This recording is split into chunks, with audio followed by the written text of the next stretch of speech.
What is up, people? I'm Wes Anderson. I just released a song called Glory Daze, and today I'm talking with my buddy Nick Thompson. He sang on the vocals. He's been in several awesome bands, and I'm super stoked to A, have him on the song, and then B, be able to chat today. So, Nick, how the hell are you? Oh, I'm good, man. Thanks for having me. This is awesome, and congrats on getting the song out. It's been a ride, I know, for you, Yeah, cranking out all these songs and stuff. So kudos to you for making it happen. thanks, dude. Yeah, this song definitely has been a journey, like others. Probably years in the making. I wrote the first riff about 3 years ago in 2021. Then we got Josh, who's studio we're in right now. He played drums on the song, and then we got you like shit a year ago maybe at this point. So that's pretty typical of how it goes. To be honest, me being Yeah, a guitarist and having to sort of piecemeal these things together. So I'm kind of used to it at this point, but I think it turned out great, man. Your lyrics are really on point, and your delivery was great. So yeah, I mean, yeah, just for my own curiosity too. I mean, it's the first time I think we've like video chatted and all that. So love to hear your process when you're doing like features or your own stuff, and just kind of like how you go about it. yeah. I mean, especially when it comes to features and stuff too. I think a lot of it is hearing a song, get the feel for it. It depends on what people want me to do too. Sometimes they may just want me to sing a line that's already written and stuff and ready to go. But it's always fun when I get to add my own little flair on stuff as well. And as long as it's something that's bringing something fun, and obviously that you or whoever wants to work with me is happy with, that's really all that matters. So I usually try to don't keep an ego about it and be like, if you like it, if you don't like it, just let me know and we'll keep working till you're happy with something. In your case, this was fun because you kind of established what you were going for and the nostalgia aspect of it.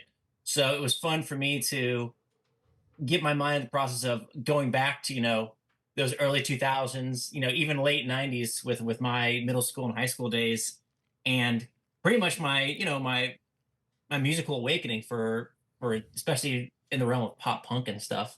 Yup. Um and going back, a lot of my friends, I'm happy to say, from high school and stuff that I got to share those experiences with are still my friends now. So it was funny getting back into like the memories that we all have of, riding in like the first shitty cars that we all had access to, Yup. with the CD players, with the cassette tape that connected to it, and anything songs from the Ataris and Get Up Kids, and it just kept progressing from there because one of the best things was reading the liner notes of your favorite album to find other bands to listen to. Dude. um so it was just fun. It was Yeah. fun going through that and reminiscing, and kind of starting to bring that all up. And you it kind of be like a rabbit hole. You go down one aspect of memories, being at the mall or driving to a mall or something like that. Then you remember things like fucking payphones and prank phone calls and stuff. It's like, oh my god, all this stuff that existed before technology came, that made it obsolete or something that you couldn't do anymore. So that was cool. It was a fun experience going back to that, and definitely gave me all the good brain chemicals thinking about all the good times with some of my best friends. Listening to that type of music, and you know, one of the most pivotal times of your life growing up, really. Yeah, absolutely, man. I feel the same vibes, and like like it's always cool when the featured artist that I get like connects the dots with that, because like the guitars you can convey and usually enough, but like sometimes the vocalists kind of go in their own direction, but like you kind of like really stuck to that lane and really drove the message home. And like I just think of like some 41 on TRL when I hear that song, Yeah. like Fat Lip, like that type of thing. And yeah, you touch on some other things. So like the CD booklets, did you have like a fat one of those fat ones? Oh yeah. Yeah. Massive. Yeah. A So couple. Yeah. yeah, because like it's cool too, because what you described is like also my experience growing up, like um seeds and stems, smoking weed out of the pop can, and all that, and like having parents drop us off at shows and then calling them on the payphone when the show's over. Like, it's just like I'm so grateful that I was able to do that, and I had cool enough parents that like let me like do some really stupid shit and like go to these shows, like especially like punk shows growing up, um like Goldfinger was the first rock show I ever went to. I was 14 years old. Met John Feldman. It was at this tiny club in Toledo, Ohio, where I grew up, and like just was in the mosh pit. I didn't know you were from Toledo, Ohio. Yeah, because some of your Hit the Lights guys are or were from Ohio, I believe, right? Yeah, we got a bunch. We have so many friends from Toledo and stuff like that No too. All of shit. our yeah, good buds. We need Frankie's downtown, Super Okay, West, dude. Yeah. headliners. Yep, I've played Frankie several times throughout different bands I've been in. The main Oh yeah. event is where I saw Goldfinger, which was across the street from Frankie's. But yeah, Frankie's like iconic, like Toledo venue for sure. But yeah, like weirdly Toledo at least at that time was getting pretty decent. It was like big in metal and punk, like not any of like mainstream stuff, but like yeah. So like I was able to see Goldfinger in like 2000 when they were touring for Stomping Ground. And like H2O, like H2O is one of the best concert memories of my life. Like I was like 14 years old, like staged. I remember we were crowd surfing and I got thrown on stage, and I lost a shoe. And I remember it because it was one of those fat airwalks that had this super fat tongue.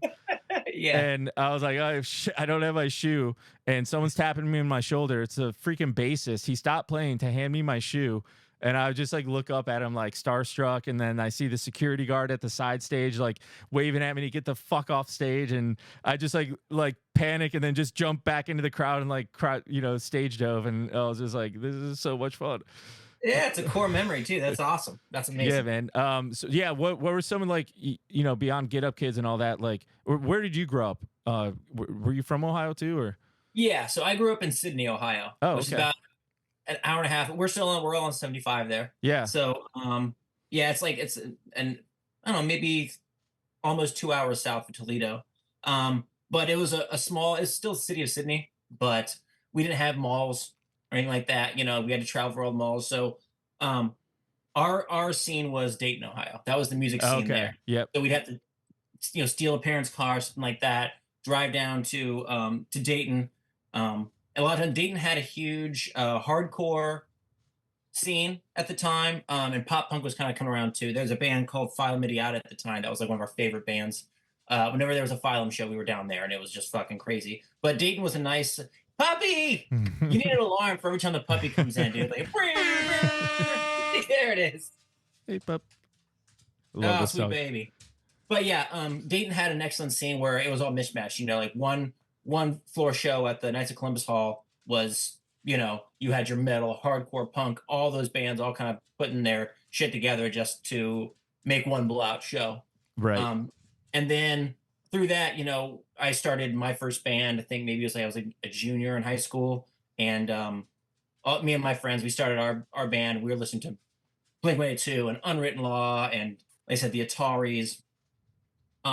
So we started kind of throwing our own shows, renting out KFC halls and Eagles halls and stuff like that.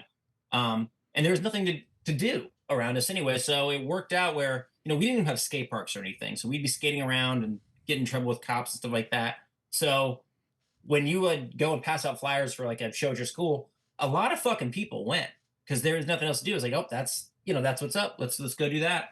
So in that aspect, it was a lot of fun, and that was like all kinds of kids that came out too. There wasn't just one group of kids that came out to the shows. If you weren't playing sports or whatever, then hey, you'd be going to shows and stuff too, which is really neat. And it kind of got us to build our own little scene too.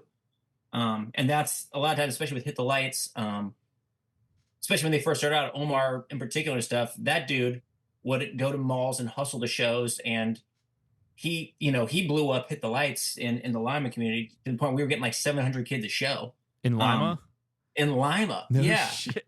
And that was right around there when MySpace had just started and stuff too. Yeah. But just a testament to what the word of mouth could do at the time. Yeah, Especially when MySpace first came out, it was a really great tool, especially for bands starting out touring. It wasn't the trash that it is now with the algorithm stuff. It was you followed the people you wanted to follow, and you could get in contact with them, and you were able to see when there were shows coming up and stuff, and it was a huge asset. It was a lot of fun.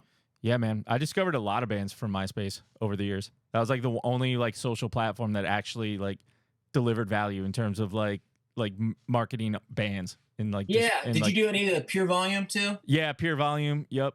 But MP3.com went down real fast, but yeah, there's yeah, that too. And I remember it was a big deal when we were first like on purevolume.com. Like make front page of Pure Volume, like yeah, yep, that was it. That was the best thing that could happen to you. And yeah, man. all those times thinking back, it's magical now. And you think back and you're like, wow, that's so fun. Yeah, man, and it's funny too because like you're describing and it's probably because we actually didn't grow up far from each other, which is blowing my mind that like Yeah. that we're just connecting these dots that we actually grew up like fucking 2 hours away from each other.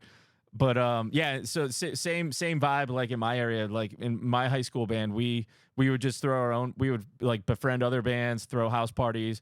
In our hometown, there was like a castle. It was technically a castle because of how old it was, but we would rent that out, and like our parents would like work concession stands and sell like cans of Faygo and candy bars for like a quarter, and like the whole like That's awesome. we packed the place out 3 times, and after the third time, the fire department shut us down because we broke fire code every single time. Like kids were getting wild. Like I think someone broke their arm in a mosh pit. Like my old buddy Sam, and there were people jumping and moshing and stuff. It was like honestly, like in hindsight, some of the best shows of my life were those Right. shows.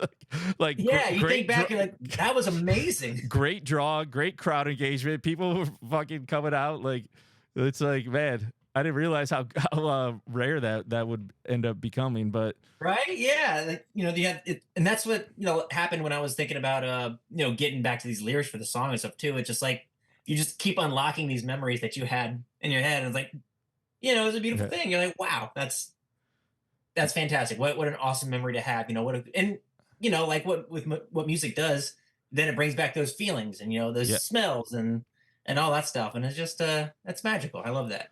Yeah, man, and it's like kind of good timing. It's like the circle of life. Like new metal and pop punk are some of the hottest genres right now. Again, like there's that Sick New World Festival in Las Vegas like 2 weekends ago, and like just insane amount of people there. Like you would think it was Lollapalooza or something, and it's just like all new metal bands, which is blowing my mind. And then like the When We're Young Fest and that type of stuff. Yeah. Have you guys like started to hit that circuit, like hit the lights? So you guys Yeah. started touring again, right? Yeah, we're just doing a small tour now, and that's coming up in July. We're doing a little leg of the early November tour. They had a new record coming out.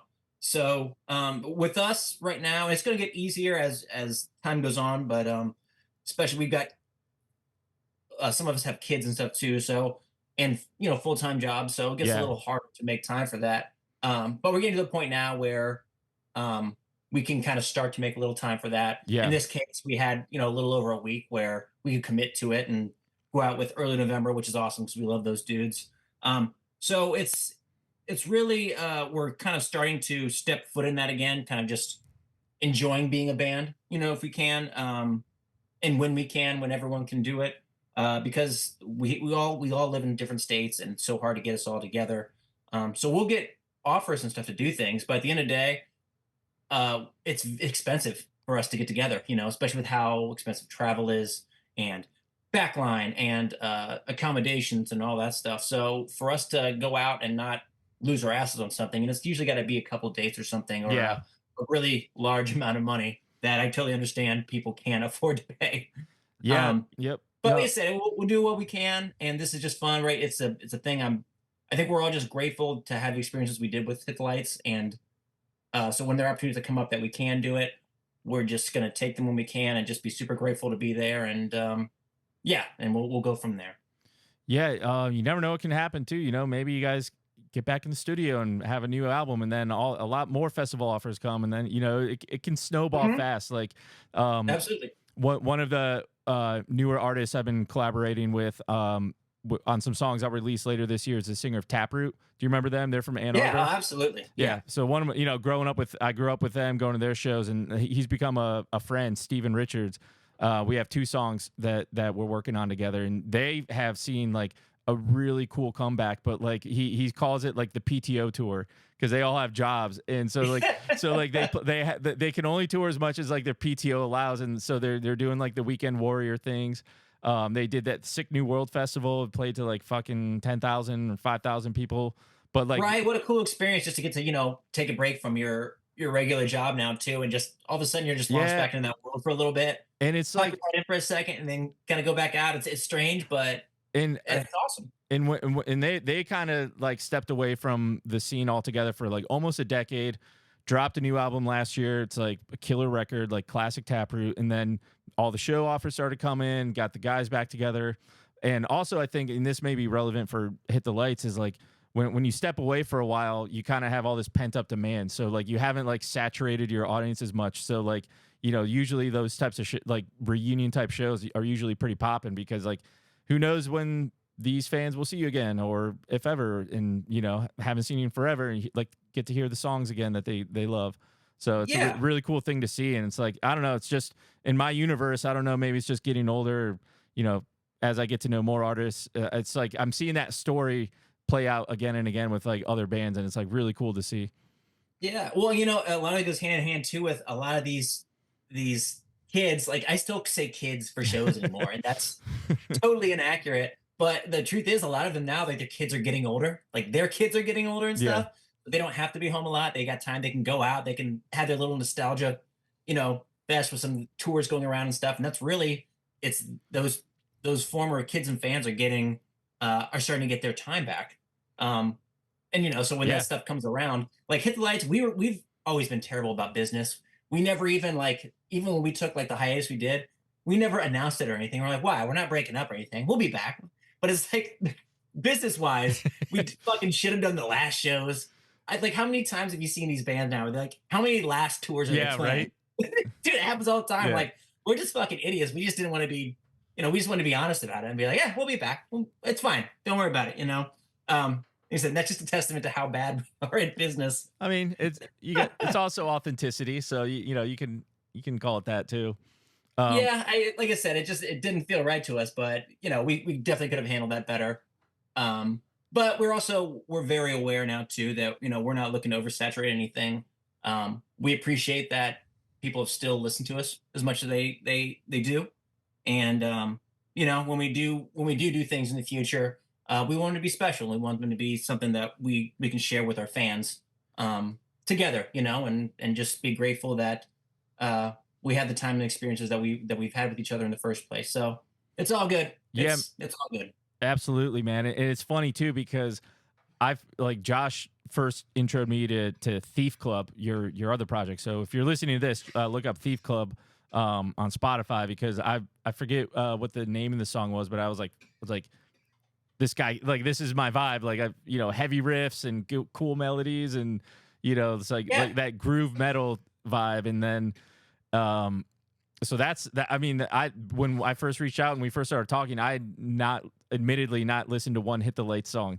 And then like when we were like deep into Glory Days, I was like saw Hit the Lights and I saw like over 100,000 monthly listeners on Spotify. I'm like, what the fuck? Like, what have I? How have I felt like such an asshole? Like, how have I not even thought to like check this out? And I love your guys' tunes. I mean, it's on my workout playlist like on the regular. Was it Siberian Lights or Sure. Siberian Itch, yeah. Siberian? Yeah, Itch. I mean, those riffs, man, are just fucking killer.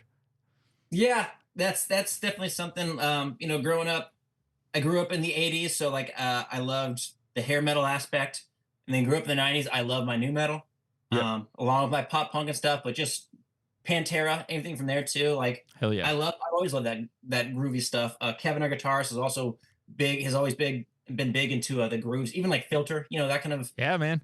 just the fun, big grooves. So Hit the Lights has always been a groove oriented band. Like we like the Dude, fast stuff, but we think that I think you could probably agree. A lot of times the riff is just as important as a chorus. It can be just as catchy and just as iconic, just as recognizable as a yeah. chorus. Yeah, man. Like Ohio as a state in the United States, I feel like gets shat on like excessively. And one thing I feel like confident saying as someone that grew up there and someone that's toured, like when I moved to the East Coast, to backtrack a little bit, a little over a decade ago, to join a band called Fiction 20 Down. It's like a reggae rock hip hop vibe, like Sublime meets 311 type of thing. And I booked us their first tour in the Midwest, and those were like the best shows, like the Ohio shows, Chicago. Yeah, And like my theory or hypothesis is that the Midwest, you're not attached to one coast. So, LA has its, or the California has its own distinct vibe, as does New York City and East Coast. Whereas the Midwest people, there isn't like that one distinct like musical culture, I would say. So sure. and I mean that in a good way, because I think like people are way more open minded and like vibe with like all types of genres and stuff like that. And I think that's reflected in your guys' music, probably in my music, because we just take in everything, because we didn't grow up with that one distinct musical culture. So I feel like the real music fans sought out and got influenced by like anything and everything. And plus also with the scarcity of like big bands hitting us, Toledo is like a drive-through city, like most bands would hit Detroit, Chicago, Cleveland. But the Mhm. bands that did hit Toledo, I feel like people were just so ready for like, to go to a show in their own town for once, and like probably got like really good turnouts. Yeah, and I think there's a lot to do with what you said there. Because I know me and all of my friends, we just ate up whatever music we could. Right. Like I said, it was, we would just go and read the liner notes of a new record we bought and be like, "What's this band?" And we go and we just buy that record, not knowing anything about it, just like that's just what you had to do. And sometimes you won, Yeah. sometimes you didn't.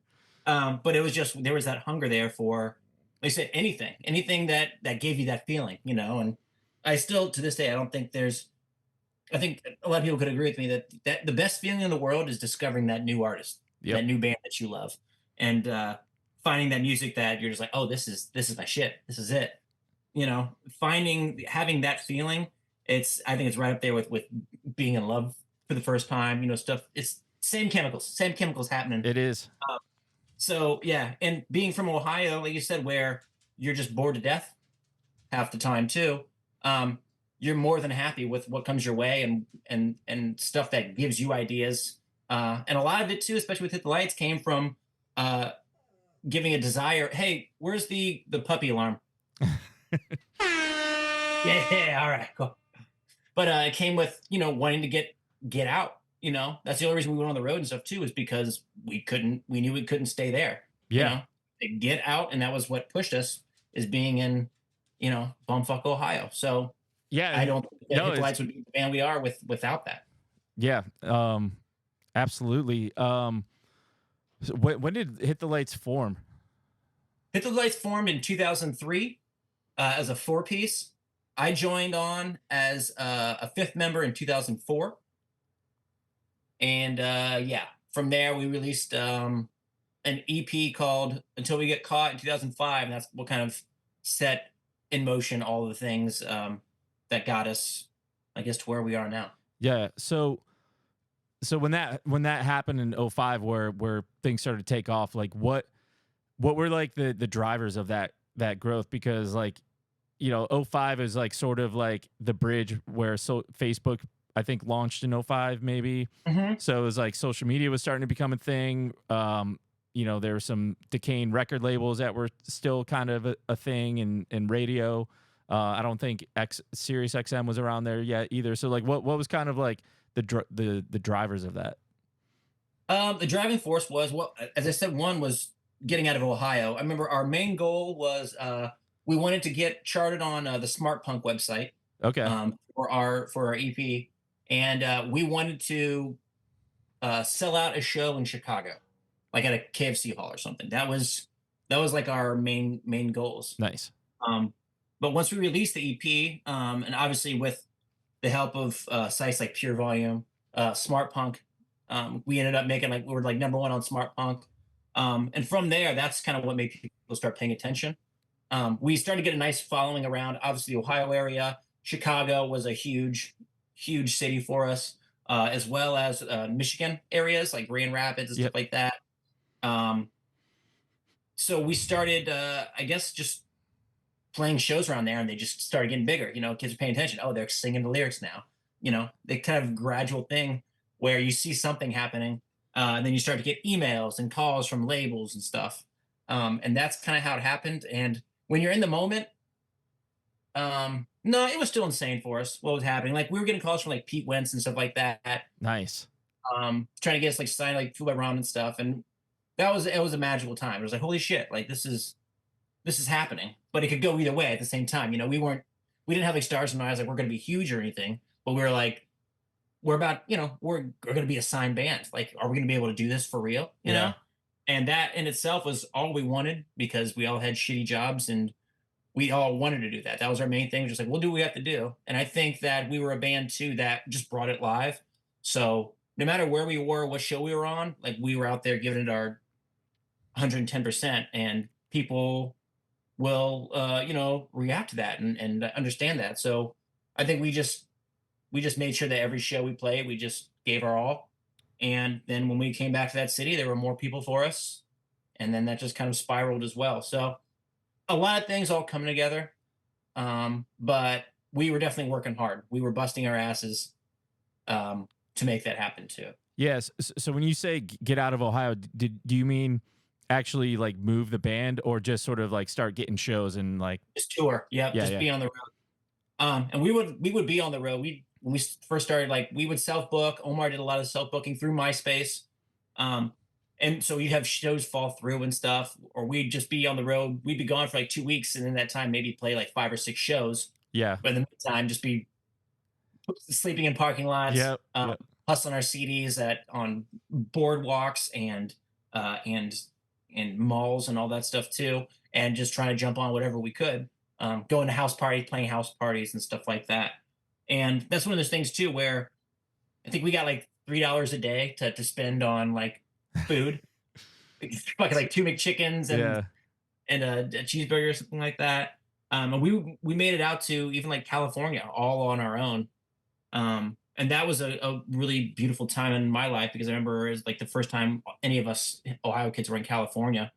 Um, and just being like, wow, like, we feel like we made it then. Just the fact that we were able to drive out there and play a couple of shows by ourselves.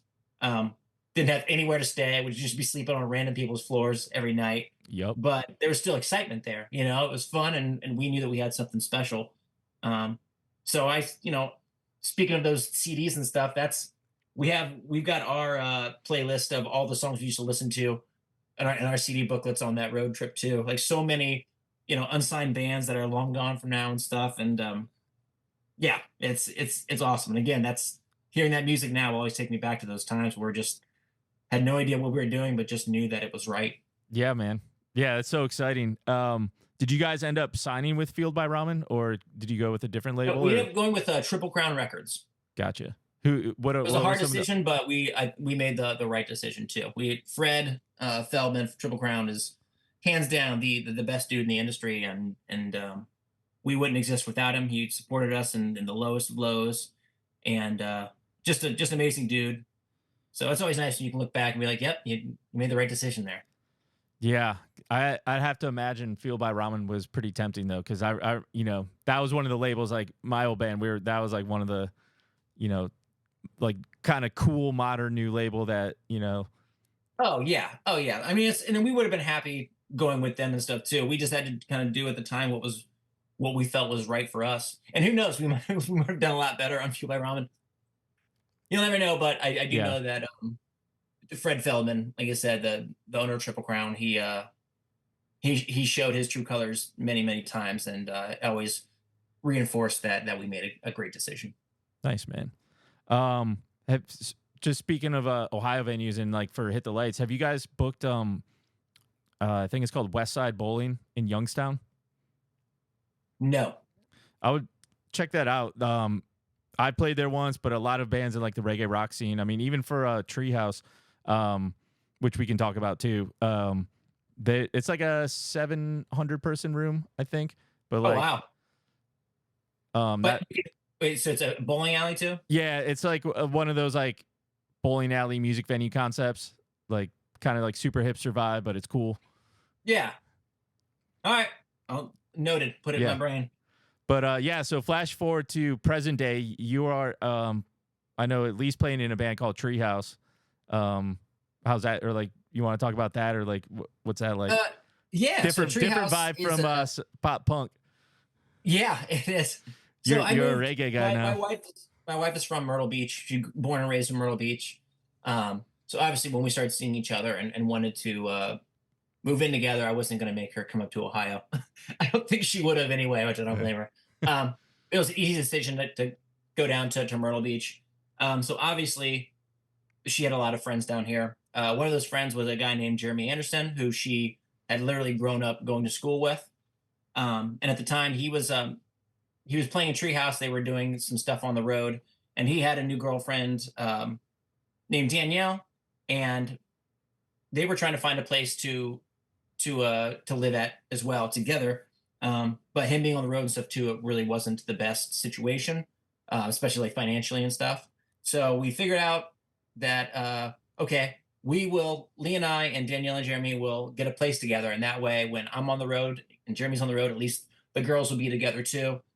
They have my dog there and stuff too, so it was a nice little agreement they had. I was like, okay, great, we can, we don't have to worry about leaving people alone. The girls have each other and stuff too. And it ended up we lived together for about 4 years, and became great friends. Obviously, you can live with someone for 4 years. I think that Yeah. says a lot. It's a good sign. Anyway, but throughout that time, Jeremy was always on the road. But obviously, reggae is a huge thing in Myrtle Beach. You got reggae, you get your country. Those are like the big, kind of the big genres, or a cover band. If you're not playing country, reggae, um, or a cover band, you're not getting a lot of gigs and you're not getting a lot of people to your shows. So reggae, that was the first time I was kind of exposed to the reggae scene, because obviously it wasn't that heavy in Ohio. Yep. Wasn't in my wheelhouse at the time. So always a super talented songwriter and singer, and performer at that too. So we'd always go to Treehouse shows. Huge fan of Treehouse. Fast forward to this past year, basically Treehouse is Jeremy Anderson. It's his project. It's his baby.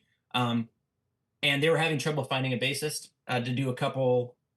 They're doing some fests coming up, and I think Danielle hit me up, and she was like, "Hey, do you play bass?" And I was like, "I can. I'm not the I'm Yeah. not the best bassist per se, but I can do it." And he's done. She's like, "Would you like to play for Treehouse?" And I was like, "I feel like you could find someone better." But Yeah. then I was like, "Oh no, fuck it, I'll do it. That'll be fun." I got to. It was actually a fest called Pyro Fest in Ohio, right around the Youngstown area. Oh, cool. Really cool place. So like, cool, fun. I get to go to Pyro Fest because I always heard wonderful things, and so yeah, I learned pretty much all the bass for dude. I had like 30 songs I think it gave me. I had to Yeah. learn while like getting used to bass and stuff. And they had a really talented bassist named Matt Link on a lot of their records too, who had just the first song I put on to learn. I'm like, oh shit, this is a horrible decision. Yeah. He plays bass now for a Matt Link plays bass for a band called Elevators that are great too. I don't know if Oh you know yeah. the Elevators. Oh yeah. Yeah, They're huge now. yeah, and he's a fantastic bassist. So intimidating as hell getting started. Um, but yeah, started playing a couple shows with them. Had a really fun time. It was, especially me being in Hit the Lights. Um, I do a lot of the stuff for Hit the Lights. Obviously being the front man and stuff too. You have to, I'll provide booking. We'll do travel. I'll handle hotels and all that stuff. And in Treehouse, it was fun because Jeremy and Danielle just kind of take care of everything. So all I have to do is play my instrument. And I Yeah. hadn't got to play my instrument since I'd first started Hit the Lights, because I got kind of pushed into being a front man. We didn't have any other options. So I just kind of forgot how much I like to play an instrument, Yeah. just worry about that and not have to be the front man. And yeah, so I just got to enjoy myself and, learn who I am as a bassist, still Yeah. learning. Uh, but and obviously I'm there in support and solidarity of my good friend Jeremy, who is like I said, a fantastic artist that I think, is perfectly capable of being the next big thing. So it's nice that I can be there to support him, and there's no pressure on it. I'm just be there to help, and whenever my time is to leave, I will. But for now, it's been a lot of fun traveling all over the U.S. and playing all these festivals and being in places like Montana and seeing these beautiful places with, some of my best friends. It's been a lot of fun. So it's one of those things where it's strange. It's the weirdest shit, and you could never have foreseen it happening. But I'm so glad it did. So shout out to Danielle for coming up with a weird idea. And Hell yeah, man. yeah, it's been a blast. And say I've got a lot more dates. It's been working out fine. And like I said, it's just fun. And I'm doing it in support of someone I believe in, and that kind of means everything to me in the first place. So it's just nice to be a part of it. Yeah. So what's the better scene, modern day American reggae rock or early 2000s pop punk scene? Oh, that's just a whole different Apples and oranges, right? apples. Yeah, absolutely. I'll tell you now, like back in the day, like our shows were used to be insane. You know, they were just off the wall. Probably someone was getting hurt. Everyone was jumping. Everyone having a great time, moshing, crowd surfing, stuff like that. And it's not like that anymore Right. because everyone can't afford to have their backs blown out, and they want to get home early. With the reggae scene, it's mostly just a lot of really, really positive, fun people just smiling and dancing, having a great time. I can bring my niece and nephew out to the shows, and they can dance in the crowd, and everyone is just the best people there. So it's completely different from the 2000s scene. Nowadays, I'm sure that my niece and nephew come out to Hit the Light show and they'd be fine too. Yeah. But back in the day, absolutely not. Absolutely not. Yeah, man, that's so cool. Have you gotten into Turnstile by chance? I love Turnstile. Yeah, Yeah. so they're a Baltimore band, and I was able to go to their record release show for Glow On, their last album. That was in 21, and that there's not one show that has brought me back to a late 90s, early 2000s vibe than that show, man. It was Yeah. so fucking fun, man. Like, it's just balls to the walls chaos, but positive vibes. Like, people picking each other up from the pit, like stage diving. I was just like, holy shit! Like, this could still happen, guys. Like, this isn't like It's still possible. It's still possible. oh man, and that was at like a 800 cap venue, I think. So like, probably the last time anyone will get to see them in a room that small too. So like, that was like Yeah. right when their rocket was starting to take off. So like, not even a year after that, international touring and all that type of shit. Oh, dude, it's insane how massive they've gotten. And we've loved them since probably what, 2015? Yeah, because they've been around a while. Like they're Yeah, not yeah. like Oh, but they'd they're always not a been new one of those band. like a band's they're a band's band, Yeah. like anyone who's in a band around seemed love Turnstile. So there's always those bands that kind of have that. They're the band's band. They've always had that cool vibe to them, Yep. just that they're doing something a little cooler. Yep. But if you were to tell me how big they'd be back in 2015, it'd be hard to believe. Yeah. Um, Like but then you Lollapalooza, hear the record Brazil, and and stuff too, yeah. and like I said, there's a vibe, there's an aura to that sound that just kind of feels evergreen. Some of it's nostalgic, but they're doing their own thing too. Hard to put my finger on exactly what it is, Yep. but it's there. Yeah, and that's kind of the genius of it, because like, yeah, Mhm. and I think like something that they've gotten pinned down maybe more than I'm not as familiar with like comparable hardcore bands from their scene, but like I don't know, at least on the new album, like the groove, like the groove is very present on like a lot of those songs, and I think that's what is really hitting live in terms of people jumping around and moshing. Yeah. Because if you're just doing like blast beats and like more hardcore shit, like it's hard for people to really groove and head bob and like really like connect on a deeper level, I think. Yeah, and it's that 90s skate punk Yeah. aesthetic thrown in there too, where you feel like you're watching an old Thrasher video. Yeah. Um, it's awesome, and all those bands are great. Diamond Youth. Oh We yeah, love they were all from those Baltimore bands, too, I Shotgun think. Guys. Yeah, yeah, all those guys. We listen to all those bands kind of coming up, so it's cool to see one of those bands just blow the fuck up. It's just wild. Yeah, I man. love how weird things are sometimes. I love when like the weird bands are just like the ones that they just make it the Yeah, biggest. and when it Like, I don't know what's happens, going on, and I love it. it can happen really fast. Yeah. Like one month you're playing 300 seaters, and the next year in Lollapalooza, Brazil. Like, so kudos to them for being able to take the ride. And like seems like they've been able to do it pretty well and handle it, because like Yeah, and that the authenticity too, yeah. it feels authentic. It feels like they're being them, and I'm sure they have talks with marketing people and stuff too. I'm sure they deal Oh with all yeah, I that. mean But it doesn't feel like they do no, that, they're a brand now. Yeah, they're a brand now Yeah, for sure. yeah, But yeah, I'll be very curious to hear what like the follow up record sounds like, because yeah, now there's all this pressure. Now like they got fucking business people probably buzzing in their ears about what they should do, and it's a whole different ball game now. yeah. Yep, and, like I said, you're always trying to outdo that last one, and Yeah, yeah, like you said, so many people are gonna try to be having their hands in that cookie jar and stuff too, so yeah, we'll see what they do. yeah, man. And yeah, I was so bummed that when Treehouse was in Baltimore like a month or two ago that I missed that, because it was a Sunday and I'm still kind of new at a new job, and I was like, school night, it's gonna be tough to make it out. But It's okay, dude, I feel like and we were in and out too, yeah, that spot was really cool, yeah, I'm eight trying to by think. ten. Yep. 8 by 10, yeah, and, the sound guy, his name escapes me now, but he's just a wonderful, hilarious dude who gave a shit, and I just love when sound guys care. It's so awesome. I'm so appreciative of that. Absolutely. Yeah, that's a great spot. That was the very first venue I played in when I moved to when I came to audition for my band in Maryland. So, So I think on the 23rd of this month too, we're playing Treehouse is playing in Essex. no shit. Yes. I don't have where we're playing exactly yet. It kind of just popped up. Okay. So Yeah. I'll let you know too. If it's anywhere close, Yeah. be wonderful to see you and high five. Yeah. Kiss. You Yeah. gotta come in the studio. Definitely we'll try to make that out. I would love that. I don't know uh, where Essex is, but hopefully it's Baltimore area. So, not too far. cool. And I Um believe Hit the Lights is coming through around that area in July on the early November tour, if I'm not mistaken. ooh. I could be. I'll find out. We'll get to the bottom of it. Nice, man. So besides like are you doing anything else musically beyond the Hit the Lights and Treehouse stuff? Like Thief Club or solo I stuff? have Thief Club songs on the side. There is talk. It says it's been technically a decade since my first Thief Club release. And we've never actually toured the States, played any shows in the States. We just did a Japan tour and we came home and COVID happened and everything kind of ended. And then we lost our good friend, Kyle Mate, who was one of my guitarists too.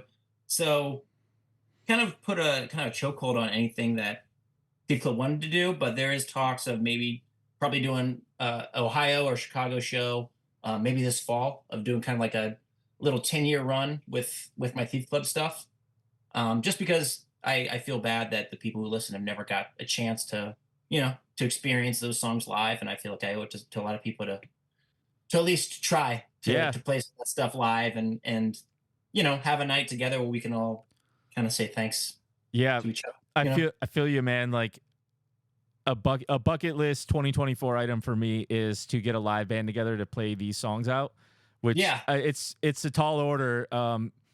So it'd be like I'd be my own cover band essentially, because I'll need like a vocalist, and so that's gonna be tough because like I have a song like Glory Daze that's like pop punk, and then I have like some hip hop stuff and more metal stuff. So it's stewing in my brain. I just got to figure out how to make it work in a way that would work and Yeah. not sound awful. But And I just want to say, dude, kudos to you. When Josh first hit me up about this too, and then we were in contact, I didn't quite understand what you were doing because I checked out your other stuff and I was like, this is fucking sick. Why do you want to write a pop punk song? Like, this is what you should be doing. But then I kind of figured out that you're kind of like going through and doing all these kind of styles that you wanted to do. And I was like, oh, that I get it. That's what's up. You can, and you're bringing in new people to sing each one and stuff. And that's really cool. But I want to say, so much of your stuff is so great. And obviously I would hope that people listening to this have already listened to your stuff anyway, but definitely check it out because I'm a big fan. Like I said, started hearing some of your stuff and I was like, why does he want to do pop punk stuff? This is so much better. Well, but now I get what you're doing, and that's awesome too. No, and like you're pushing yourself artistically, and that's what's up. Thanks, brother. I appreciate that. You're not wrong though. Like in the sense of like I'm probably doing too much to my own detriment in terms of spreading across so many genres. Like the algorithms on Spotify heavily favor artists that stick in a lane. And Really? I'm genre fluid. I do not stick in a lane, but the answer is because it's just what I want to do. You know, like Yeah. I don't have grandiose dreams of, you know, I'd love to have music be like a solid income stream, but I've accepted that, like, if it's not the full-time thing, like, that's cool. I'm still going to do it. So like, maybe eventually I'll narrow it down and be a little more focused, because of that would probably help me get a wider audience. But then, you know, if I'm not doing the pop punk shit or metal shit that I want to do just because I want to do it, then who knows? But it's also one of those things too, where maybe one of these songs pops off and then blows up, and then I'm like, all right, this is what people are resonating with, and this is kind of the lane I should stick into. So that, you know, can happen in all sorts of ways. But for now, I'm just like putting shots on goal and, like, you know, seeing what sticks. Yeah, when there's something to be said about, you know, reaching for the unknown too. You know, you don't know how things are going to turn out, and there's excitement to that. And it's like, you know, seeing how you're going to react, and there's also seeing of like, you know, how like what is Wes in this aspect? You know, what is Wes in this genre? What do I sound like in this? You know, what do I sound like in this? And you know, you're exploring yourself in different ways. Yeah, it's a good way of putting it. Oh yeah, because Yeah. I mean, I haven't really released a song like Glory Daze like ever. So yeah, this is like new territory for me as well. So super happy with it came out, and yeah, we'll wrap up now too. I think that's a good segue to this. But yes, thanks so much, Nick, for hopping on the song Glory Daze. For those that are listening, it's out everywhere. Features Nick Thompson, who's with me today, Nick Lucera from Ballyhoo, who's on bass, Thanks, Nick. Josh Kuchar. You got double Nick down, dude. Yeah, Nick squared. And then Josh Kuchar on drums. Woo! And it's really fun being able to do a song with like with like the homies, because we're at Josh's studio right now, and we're able to get the other Nick and me and do, like, you know, a performance video for the song. So that's like, I never get to do content like that because most of the other artists are just scattered, you know, like you in Myrtle Beach or whatever. So Yeah. you know, but even to just talk to you like this and have this to promote, like, I really appreciate it, because it, you know, not every artist is as generous with their time, and, you know, they kind of want to just do their part for the song and then see you later, never talk to you again. So Sure. really appreciate it. And then also for the people listening, check out Nick's bands, Hit the Lights. If you like Glory Daze, you will probably like Hit the Lights. And then Treehouse is his other project, and Thief Club. So I'm sure I'll put links in the descriptions or whatever. But great talking, bro. Hope to see you fucking next week if you're in Essex or whatever. I'll let you know as soon as I 2 have all weeks. the info. Yeah. Yeah, but I'll drink a Code Red in your honor, dude. Yeah, man. Same. All right, brother. Well, yeah, we'll talk soon, I'm sure. Thanks again. Yep. Thank you. All right. Peace, man. Later.